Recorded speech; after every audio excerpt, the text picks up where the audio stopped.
Hello，歡迎大家收睇金金貓模型。中意 F90嘅 fans 都等咗好耐啦。Premier Bandai 限定發售嘅 F903啊，即係 YT。30幾年前，大家喺文具鋪成日見到嘅 HG 1:100 F903 MG 版，終於都喺2024年嘅年尾推出啦。咁啊，接近340至370蚊嘅訂價。嗱，我喺呢度呢，要再一次多謝阿聰啊。咁我本身係訂唔到㗎嚇。如果冇佢幫手，我相信都未必出得到呢一集。呢盒 Y 裝備又係好多朋友30年前嘅童年回憶啊！特別係80年代出世嘅朋友，咁我估好多師兄未必有機會可以有時間去訂，甚至砌呢一個 F903，所以呢一集就送俾大家。嗱，咁日本方面呢，早喺10月嗰陣呢就已經出咗貨，好多朋友或者都大概知道盒裡面嘅內容㗎啦。咁我都要照顧一下唔知道嘅朋友噶嘛。今次嘅封面就係彩色。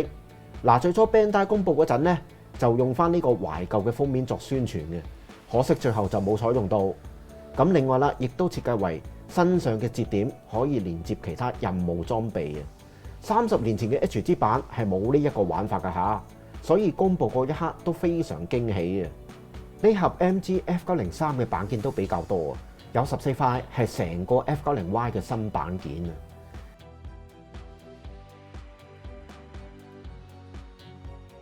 另外有7塊就係兼容 F90 號機嘅骨架同埋少量嘅外夾件。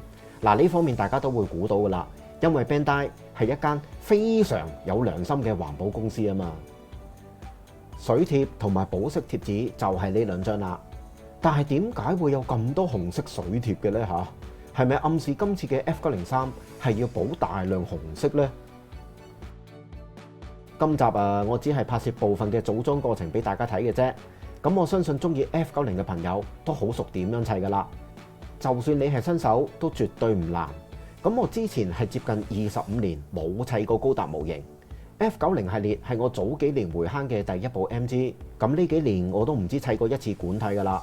所有版本嘅 F90，只要專心去砌，一日就可以搞掂，絕對冇任何組裝困難嘅部分。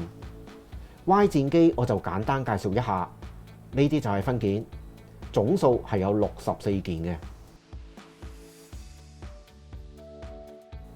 亦都同管體一樣，今次都係剪輯部分畫面算啦。如果大家有印象，30年前 Bandai 除咗 F903之外，同時期咧，仲有推出一系列嘅 HG 嘅，例如影子方程式 F91改、新高達、全新紅色嘅維拿扎拉等等。自己當年就真係對高達模型冇任何認識，始終90年代嘅資訊就冇而家咁發達嘅。機體方面亦都可能較冷門啦，同時冇動畫嘅力量加持，所以就唔太多人認識啊。咁我頭先提及嘅幾部機體 HG，90年代係成日喺舊式文具鋪見得到嘅，甚至直到自己出嚟做嘢，係一啲屋邨文具鋪都仍然揾得到佢嘅身影。我都想問一問，有冇朋友係曾經擁有過我提及嘅幾款模型呢？真係中意啊，定係其他原因啊？歡迎留言同大家分享一下。Y 戰機好簡單就砌好啦。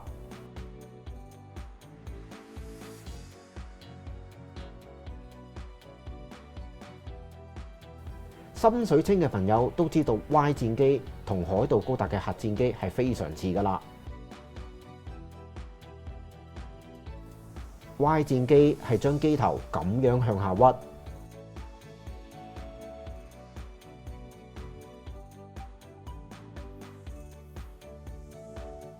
屈，然後插喺 F903嘅背脊，咁同海盜高達合體嘅方式係差唔多。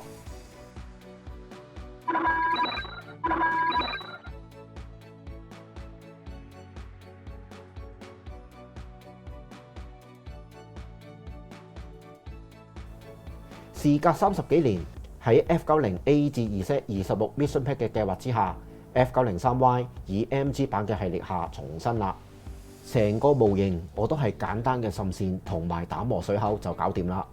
藍色嘅件我又用拋光棒進行拋光。一開始介紹嘅水貼我就冇用到嘅，保色貼紙就差唔多用晒。一開始都有話 Bandai 係一間非常熱愛環保嘅公司啊嘛。咁但係我估唔到今次嘅 F901號機7塊板件都有非常多正件嘅。例如呢兩塊白色板件啦，只係用咗4件嘅啫。呢塊灰色件都係差唔多，呢塊就再誇張啲啊！剩落嚟嘅件多數都係武器。不過可以好肯定 F903 嘅腳部骨架咧係新件嚟嘅，所以大家有定心理準備啊嚇！咁嚟緊嘅 X 同埋 Z 裝備係會有比較多淨件嘅，我估。但係 Bandai 就唔會因為呢一盒模型有多廢件俾玩家而將佢降價發售啊！聽聞嚟緊好似仲話要加價喎。介紹一下佢嘅配件同埋武器。手型就所有 F90 都一樣噶啦，各自有3對。不過今次再多一隻獨立嘅左手開窿手啊 I14啊，咁佢有咩用呢？係用嚟揸盾嘅。咁樣睇會睇得到分別啦。我右手揸住嘅就係 I14開窿手，咁窿嘅形狀咧係比較圓嘅，大家應該會分得到啦。一支激光槍，2把激光劍。專用盾牌，同埋可以裝拆嘅2件熒光色特效件。砌呢個盾牌嗰陣，真係要留心，千祈唔好貪快嚇。B16盾埋 B17係非常似嘅，要留意嘅就係呢一件 B16啦。呢件零件有突出嚟嘅部分，唔好手快快剪走啊！咁啊，擰轉去後面睇，嗱會清楚啲㗎嚇。如果剪走咗呢，你係駁唔到個盾嘅，盾牌呢個位係有個窿，剪咗就裝唔到噶啦，所以大家一定要小心。2把巨型光束火箭筒，其中一支可以裝喺 pat 度嘅。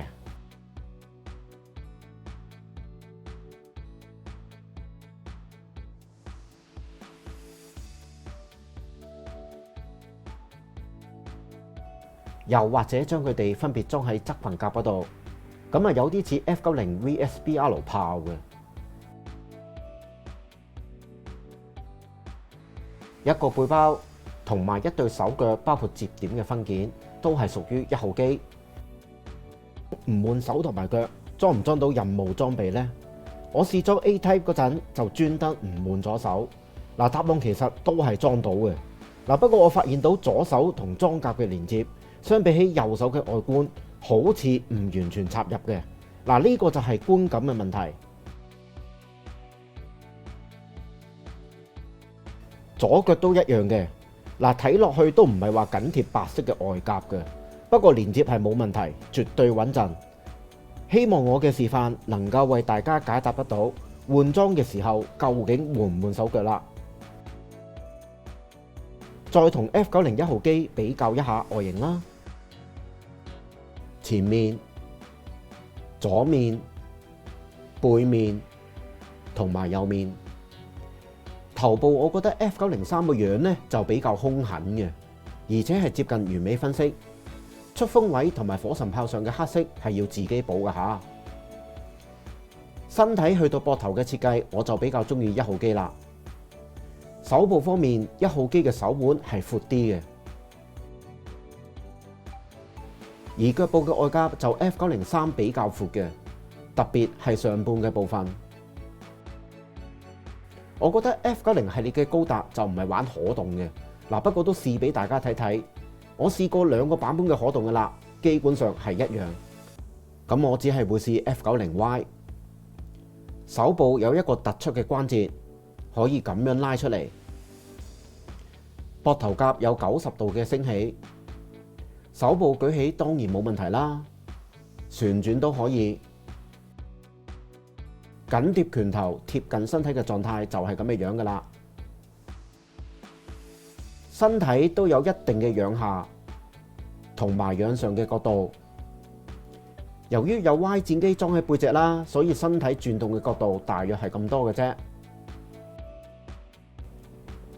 心口呢個位係可以打開嘅，咁但係有陣時呢係要揾工具幫一幫，都非常實嘅。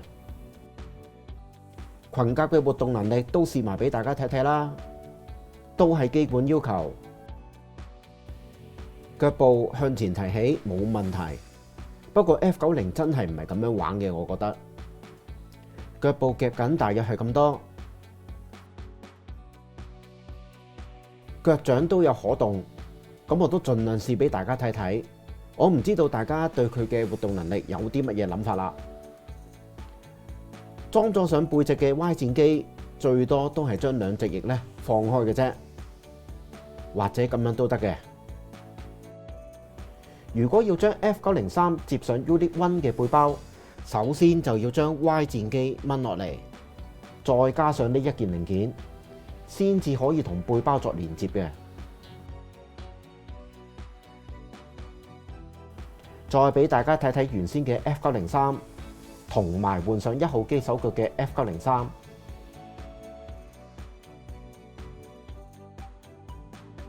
至於其他任務裝備又裝唔裝得到上呢一個 F903 身上呢？